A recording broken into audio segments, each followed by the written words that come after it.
AIMIM के आमदार फारूक शाह इनको महाराष्ट्र धुले विधानसभा चुनाव में जीत हासिल हो, इसलिए एआईएमआईएम अध्यक्ष बैरिस्टर असदुद्दीन ओवैसी की मौजूदगी में एक सार्वजनिक सभा का आयोजन किया गया। बैरिस्टर असदुद्दीन ओवैसी का धुले शहर में जोरदार स्वागत किया गया। नहीं दिख रहा हमारे सिवा तुम लोगों को, तुम्हारी पार्टी में कोई नजर नहीं आ रहा तुम लोगों को। नहीं, खाली ओवैसी को गाली दो, फारूक शाह को गाली दो, जितना गाली देना है गाली दो, मगर धुलिया की जनता ने देख लिया कि फारूक शाह ने जो काम किया वो काम धुलिया की तारीख में कोई विधायक, कोई आमदार नहीं किया था, सबका काम किया। बीजेपी आकर बोलेगी, मोदी जी बोलते हैं सबका साथ, सबका विकास, मगर आप बताइए, मैं पूछना चाहता हूं, यहां के मुख्यमंत्री शिंदे से,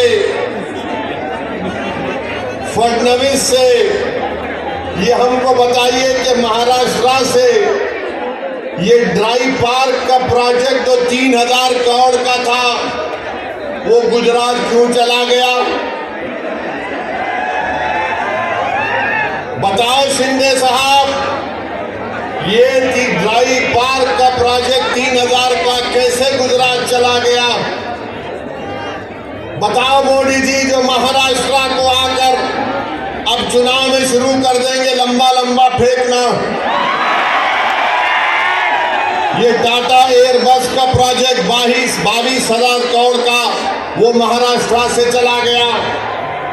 वेदांता फॉक्सकॉन का प्रोजेक्ट 1,50,000 करोड़ का महाराष्ट्र से चला गया।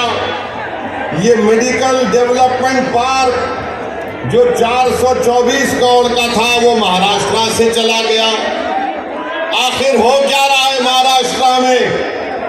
ये देश का दूसरा बड़ा प्रदेश है, यहाँ पर किसानों के हाल ये करके रख दिया कि आज किसान के बेटे की शादी नहीं हो पा रही है महाराष्ट्र में, और अगर वो किसान मराठा रहे तो उसको और परेशानी हो रही है। इसीलिए मराठा लड़ रहा है आरक्षण के लिए। बताओ आखिर बीजेपी ने क्या दिया है महाराष्ट्र के लिए?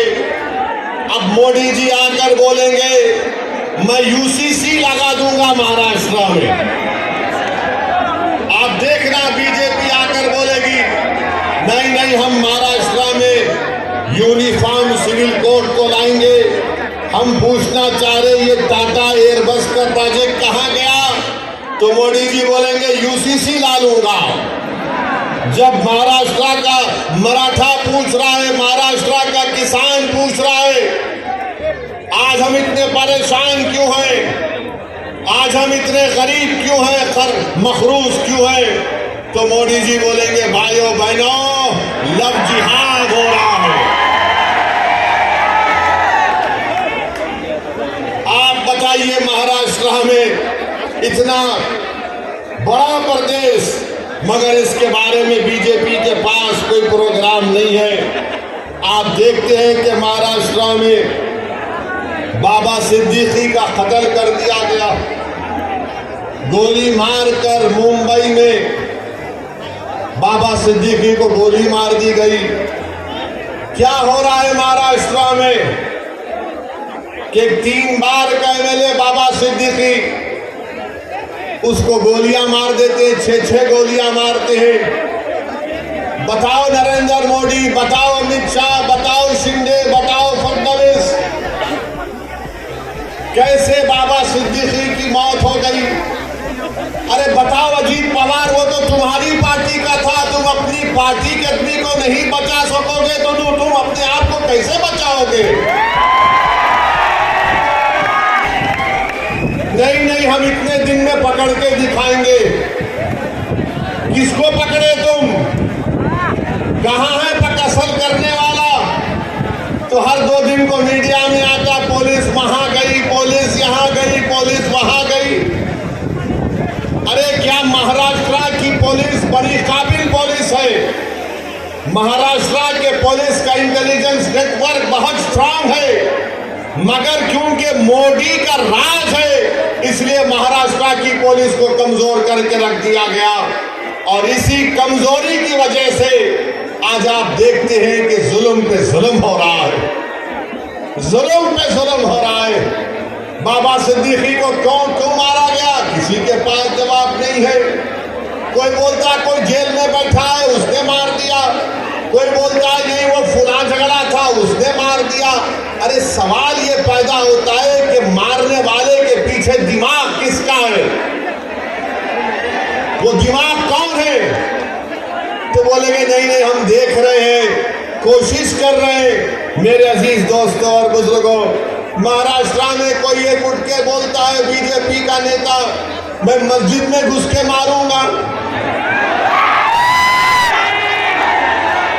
अब आप बताइए, उस पे केस तो बुक हो गया मगर बोल रहा है मस्जिद में घुस के मारूंगा।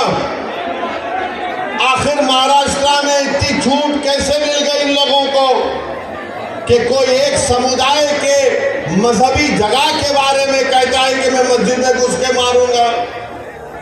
आखिर क्या करना चाहते हैं महाराष्ट्र को ये लोग?